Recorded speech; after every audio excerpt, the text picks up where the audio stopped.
Hello everyone, good morning, welcome back to my channel. আশা করি আপনারা প্রত্যেকে খুব ভালো আছেন আর আমরাও কিন্তু বেশ ভালো আছি। তো আজকে হচ্ছে গিয়ে শুক্রবার আর এখন বাজে হচ্ছে 7:45। তো এখন থেকেই আমার ব্লগটা শুরু করলাম আর এখনও রান্নাবান্না স্টার্ট করিনি, রান্নাবান্না করবো। এইমাত্র চাটা খেলাম, খেয়ে ওই যে এক হাঁড়ি জল গরম বসিয়েছি বলতে ওই হাজব্যান্ডের আর কি কাপড় জামাগুলো কাচতে হবে। তো কাপড় জামাগুলো মানে যেহেতু হচ্ছে শীতকাল আর তার উপরে তেল টেল তো প্রচুর মাখে, তো সেই কারণে একটু একটু হালকা উষ্ণ গরম জলে দিলে জামা কাপড়গুলো সুন্দরভাবে পরিষ্কার হয়ে যায়। তো সেই কারণে একটু জল গরম বসিয়েছি, জামা কাপড়গুলো মাখবো। আর তার সঙ্গে না ছেলের ঘরের বেডশিট এইগুলোও কাচতে হবে। বেডশিট তো এমনি একটু গরম জল দিতেই হয়, বেডশিট না হলে একদম মানে হাত ব্যথা হয়ে যাবে ধোবা দিতে দিতে। তো যাই হোক, সারাদিন সাথে থাকুন, দেখতে থাকুন, আশা করি ভালো লাগবে। আর আজকে না রান্নাবান্না সেরকম খুব একটা কিছু করবো না বলতে শাশুড়ি মায়ের নিমন্ত্রণ আছে। তো আমাদের ওই আমার সেজু কাকির শাশুড়ির বাড়ি, মানে আমার শ্বশুরমশাই এখানে উঠে এসেছিলেন, তো ওদের বাড়ি একটু ওই পাড়ার ভেতর দিকে। তো যাই হোক, ওখানে আর কি ওদের বাড়ি ওই নবদ্বীপ থেকে মহারাজ আসেন। তো ওরা যেহেতু বৈষ্ণব দীক্ষায় দীক্ষিত, তো যাই হোক ওনাদের বাড়ি আর কি নবদ্বীপের মহারাজ আসবেন। তো সেই কারণে ওনারা আজকে বৈষ্ণব সেবা দেবেন। তো আমার শাশুড়ি মাকে নিমন্ত্রণ করে গেছে। তো শাশুড়ি মা যাবেন, তো সেই জন্য বর্মশাই, আমি আর ছেলে খাবো। আর আমাদের তিনজনে খাওয়া মানে একটা তরকারি ভাত করবো আর কি, এই হচ্ছে ব্যাপার। তো সেই জন্য অত তাড়াহুড়ো ব্যস্ততা নেই। আর ভাবছি কাঠে ভাতটা বসিয়ে এদিকে গ্যাসে তাহলে তরকারি যদি করি তাহলে তাড়াতাড়ি হয়ে যাবে আর কি। তো সারাদিন সাথে থাকুন, দেখতে থাকুন। কে মেঘনাথ কি বলছে? মেঘনাথ বলবো ওইটা আমার খুলে দিলে না। মেঘনাথের ছেলে এসেছিল তো সেদিন, মেঘনাথ ছেলে এসেছিল তো, ছেলে কথা বলছিল, আমাদের বাড়ি এলো, আমি আবার জল মিষ্টি খেতে দিলাম। ছেলেকে বলছি পড়াশোনা করো, এরকম কষ্টের কাজ করতে হবে না, পড়াশোনা করে মানুষ হও, লেখাপড়া শিখে ভালো কাজ করবে। পড়াশোনা শেখাবে, বুঝেছো? ছেলেকে বোঝাবে, বলবে। হ্যাঁ, তো চলুন, কাপড় জামা সব বের করে নিয়েছি, এবার ঝটপট করে মেখে দিয়ে তারপর রান্নাবান্নার দিকে যেতে হবে। দেরি করলেও হবে না, কারণ একটা টাইমের মধ্যে তো রান্নাবান্না কমপ্লিট করতে হবে 9টার মধ্যে। আর এখন অলরেডি 8:10 হয়ে গেছে। আমি সোয়াবিনের তরকারি করব, কারণ শাশুড়ি আমার সোয়াবিনের তরকারি খায় না। তো আজকে যেহেতু ভাত খাবে না বাড়িতে, তো সেই কারণে একটু সোয়াবিন কটা ভিজিয়ে দিই। গরম জল করে না দিলে হবে না, কারণ তাড়াহুড়ো আছে তো। ছেলেটা না আমার সোয়াবিন খেতে খুব ভালোবাসে, আর আমিও খুব পছন্দ করি। থাক অল্প কটা, আর একদিন হয়ে যাবে। আবার একটা পড়ে গেল এখানে। তো থাক, সোয়াবিনটা একটু ভিজে যাক, আমি ওদিকে উনুনটা ধরিয়ে ভাতটা বসিয়ে দিই। উনুনটা ধরিয়ে নিই।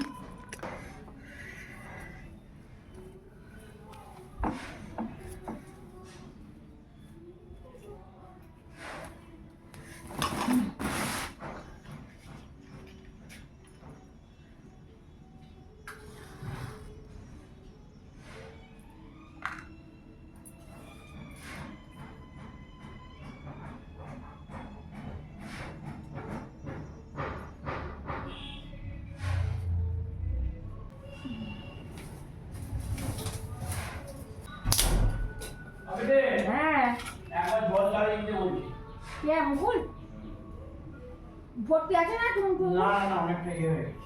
তাহলে যাও, আমি চালাতে বলো, তুই চালিয়ে না। আচ্ছা। তো কাঠে রান্নাবান্না করার মতো কাঠকুটো কিন্তু আমার নেই। হ্যাঁ, আমি কিন্তু গ্যাসেই রান্নাবান্না করি। আর কিন্তু কথা হচ্ছে, এই তোলা উনুনটা বহুদিন আগে কেনা হয়েছিল।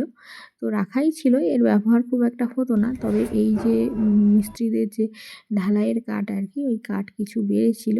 তো একেবারেই কুঁচো কাঁচা কাঠগুলো ওরা নিচ্ছিল না, দেখলাম যে রাবিশের সঙ্গে ফেলে দিচ্ছে। তো সেই কারণে আমি ওদেরকে জিজ্ঞাসা করলাম যে নেব? তো ওরা বললো হ্যাঁ নিতে পারো, কোনো সমস্যা নেই। তো সেই কারণে আবার ওই কুঁচো কুঁচো কাঠগুলো যেগুলো সেগুলো নিয়েছি আর কি। তো যাই হোক, এখন একটু ওই হাঁড়িটার নিচে একটু ওই মাটি আর একটু সার্ফ মাখিয়ে নেব, তাহলে না কালিটা খুব ইজিভাবে উঠে যায়। খুব মানে চাপ দিয়ে মাজতে হয় না হাঁড়িটা। তো আমি আগে জানতাম না, কিন্তু আমার মা এসে শিখিয়ে দেওয়ার পর তো একবার ট্রাই করলাম, দেখলাম না খুব ভালোই কোনো চাপ দিয়ে হাঁড়ি মাজতে হলো না, তো সেই কারণে আজকেও মাখিয়ে নিচ্ছি আর কি। তো চলুন ঝটপট করে মানে হাঁড়িতে আর কি মাটিটা মাখিয়ে নিই, তারপরে তো আবার রান্নাবান্না শুরু করতে হবে। বড়মশাই খেয়ে যাবে, তারপরে আবার নিয়ে যাবে। তো ফ্রিজে শীতকালীন সবজি সব রকমই আছে, কিন্তু এই সবজি খেতে খেতে না একেবারে মানে মুখ যাকে বলে পচে যাওয়ার মতো অবস্থা। তো যাই হোক, আজকে আর ওই সবজি সেই কারণে রান্না করব না খুব একটা। আজকে ওই সবজি আর কি একটা ভাজা করব, আর ওই সয়াবিন আলুর তরকারি করব। সয়াবিন আলুর তরকারিটা আমাদের সবারই খুব ভালো লাগে, তো সেই কারণেই বানাবো। কি গো? ও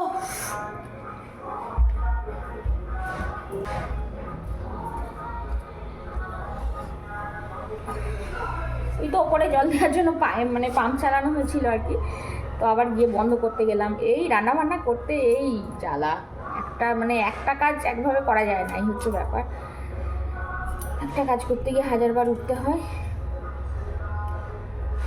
এই রুটি খাওয়ার জন্য ফুলকপি, গাজর, তারপরে হচ্ছে ওই অল্প একটু আলু দেবো, দিয়ে ভাজা করব, হাজব্যান্ড নিয়ে যাবে। আর সয়াবিন আলুর তরকারি করব, দেখি মাছ আছে ফ্রিজে, মাছ করব।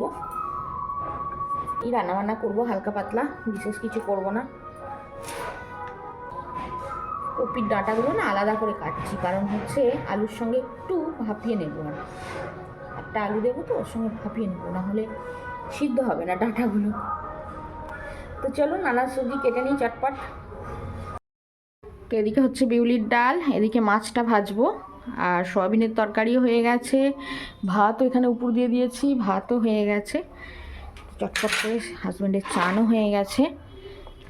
তো ছেলে, আমি আর হাজব্যান্ড, তো তিনজনের 3 পিসই মাছ ছিল, তো 3 পিস মাছই রান্না করি আর কি।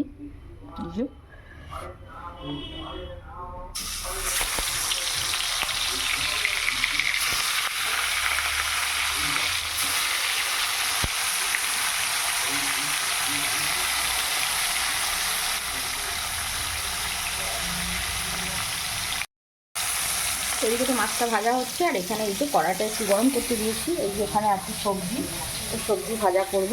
আর বিউলির ডাল, এই যে বিউলির ডালটা নামিয়ে নিলাম। আর বেশ অনেকটা পরিমাণ হয়ে গেছে, কিন্তু কিছু করার নেই, আগামীকাল আমার একটু হয়ে যাবে। আর আমি না বিউলির ডাল খেতে খুব পছন্দ করি, কিন্তু কথা হচ্ছে শাশুড়ি মা যেহেতু খান না, তো সেই কারণে আর কি বিউলির ডাল খুব একটা করা হয় না। কিন্তু কথা হচ্ছে সকালে তো তাড়াহুড়ো করে রান্না, 2 রকম 3 রকম রান্না করা সম্ভব না, তো সেই কারণে মুসুরির ডালটাই হয়। তো যাই হোক, আমার আগামীকাল হয়ে যাবে আর কি।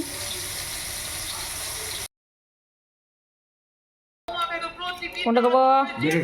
সবগুলোই আগে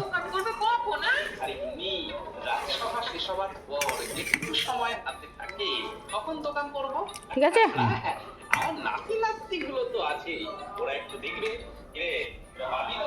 এখানে আটা মেখে রেখে দিয়েছে, রুটি করব।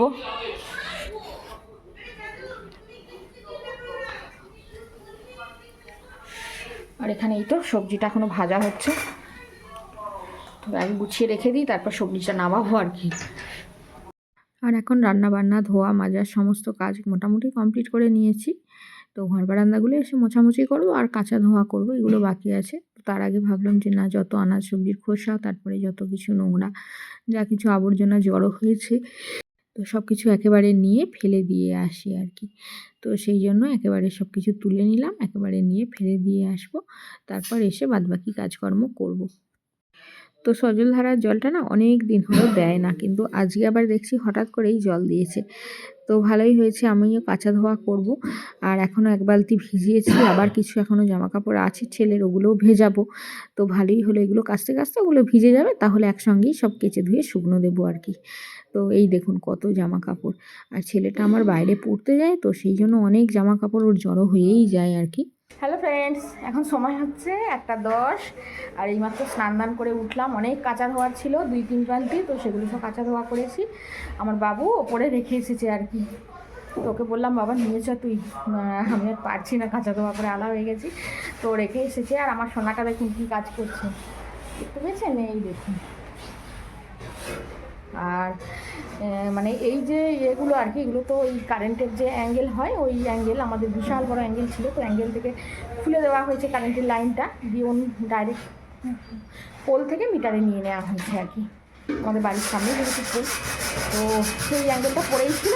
তো হাজব্যান্ড বললো যে না, ওপরে 4 তলাটের ওপরে আর কি জামা কাপড় শুকনো দেওয়ার জন্য এগুলো এই প্যারাফিট করবে, এবার মিস্ত্রি আমাদের লাগবে কয়েক পর থেকে আর কি। তো তখন এগুলো লাগিয়ে দেওয়া হবে আর কি, কাপড় জামা কেনার জন্য।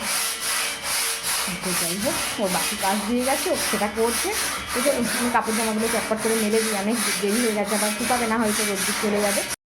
তো ছেলে আর আমি খাওয়া দাওয়া করবো। এই তো আমার ভাত, এটা আমার ছেলের ভাত, সয়াবিন আলুর তরকারি, মাছের ঝাল, আর হচ্ছে বিউলির ডাল, এই রান্নাবান্না। তো যাই হোক, খেয়ে নিই। ছেলেটা আমার হাত ধুচ্ছে, এই তো হাত ধুচ্ছে। তো খাওয়া দাওয়ার পর আবারও রং করবে আর কি ওইগুলো। তো চলুন ঝটপট করে খাওয়া দাওয়া করে নিই। খাওয়া দাওয়া করে চলে আসলাম ছাদে। দেখুন কত কাপড় জামা কাচা ধোয়া করেছি, অনেক ছেলের ছিল, তারপরে হাজব্যান্ডের, আমার তো এগুলো স্নান দান করা। তো যাই হোক, ছেলের বিছানার চাদর টাদর সব কেচেছি। আর এখানে ডাল কড়াইগুলোও রোদে দিয়েছি, বেশ ক্ষণক্ষণে রোদ পেয়ে গেছে, কড়মড়ে হয়ে গেছে কড়াইগুলো। তো গতকাল তো দিয়েছিলাম, কিন্তু হনুমান এসে গিয়েছিলো বলে সাথে সাথে তুলে রাখতে হয়েছিল। তো যাই হোক, আজকে রোদ্দুরে দিয়ে দিয়েছি, ভালোভাবে রোদ পেয়ে গেছে। এবার গুছিয়ে তুলে রাখবো। এখানে এই তো কৌটোও নিয়ে এসেছি, গুছিয়ে তুলে রাখবো। এখন একটু বসি, চুলটুলগুলো আঁচড়াই করেই চলে এসেছি আর কি। এই দেখুন আমার ছেলে ঘষে দেখুন কালার করে ফেলেছে। তোর বাপি রং এনে দিয়েছিল, তো রং দিয়ে আর কি কালার করে ফেলেছে। দেখুন এইগুলো আর কি ছাদে লাগানো হবে। তোর বাপি বলে দিয়েছিল যে একটু কালার করে নিয়ে, ঘষে নিয়ে জংটা খুলে একটু কালার করে নিয়ে লাগালে আর কি ভালো হবে। তো সেই কারণে আর কি ছেলে এইগুলো করলো। আর আমিও সব জামা কাপড় আনছি, এনেই তো এখানে সব মেলছি। অনেকক্ষণ বসেছিলাম ছাদে। তো দেখুন এখন বানালাম হচ্ছে বেগুনি। হ্যালো ফ্রেন্ডস, এখন সময় হচ্ছে 8:15। আর সন্ধ্যাবেলা বাচ্চাটাকে ছুটি দিলাম, ছুটি দেওয়ার সাথে সাথেই ঘুগনি করলাম। কারণ ছেলের আর কি দুপুরে আবদার হয়েছিল যে মা আজ একটু ঘুগনি করবে, ঘুগনি দিয়ে রাত্রে মুড়ি খাবো, কারণ সকালে রুটি করেছিলাম, রুটি খেয়েছে। তো সেই কারণে এখন ওই ঘুগনি বানিয়েছি, ঘুগনি আর সাথে একটু বেগুনি বানিয়েছি আর কি। তো বেগুনি বর্মশাই বললো যে একটু বেগুনি বানাও। তো চপের দোকানের সামনে আর কি দাঁড়িয়েছিল, কাজ থেকে বাড়ি আসার সময় দেখেছি যে ভিড় চলে এসেছে। আমি বললাম ভালোই করেছো, বাইরের তেলের জিনিস খাওয়ার দরকার নেই, আমি বরং একটু বেগুনি ভেজে দিচ্ছি বলে ওই যে একটু বেগুনি ভেজেছি। এই যে, তো দাঁড়ান আপনাদের একটু ব্যাক ক্যামেরায় দেখাই। এই দেখুন বেগুনি ভেজেছি, আর একটুখানি কুমড়োও ভেজেছি আর কি, কুমড়োও ছিল। আর এই যে এখানে আবার একটু বেসনের গোলা বেঁচে গিয়েছিল, একটুখানি ওই পেঁয়াজি করে নিয়েছি আর কি। তো এই করেছি আর কি, মুড়ি খাওয়া হবে। আর ঘুগনিটা এখনও কি হাতা, তো নিয়ে আসো ঘুগনি হাতা সব নিয়ে আসো। তো যাই হোক, ও নিয়ে আসুক, এবার আমি বসে পড়েছি আর কি এইসব তৈরি করে। এবার আস্তে আস্তে ও নিয়ে আসার পালা। তো আমি কিছু জিনিসপত্র এনেছি, আবার বড়মশাই নিয়ে আসছে কিছু জিনিসপত্র, মুড়ি টুড়ি। তো যাই হোক, আজকের পর্ব এখানেই শেষ করছি। আপনারা সবাই খুব ভালো থাকবেন, সুস্থ থাকবেন, অলওয়েজ হ্যাপি থাকবেন। আমাকে মনে রাখবেন, আমার ভিডিওর সাথে থাকবেন। আর আমার ভিডিও যদি ভালো লেগে থাকে অবশ্যই চ্যানেলটা সাবস্ক্রাইব করে আমার বন্ধু হবেন। আজকের মতো আসছি।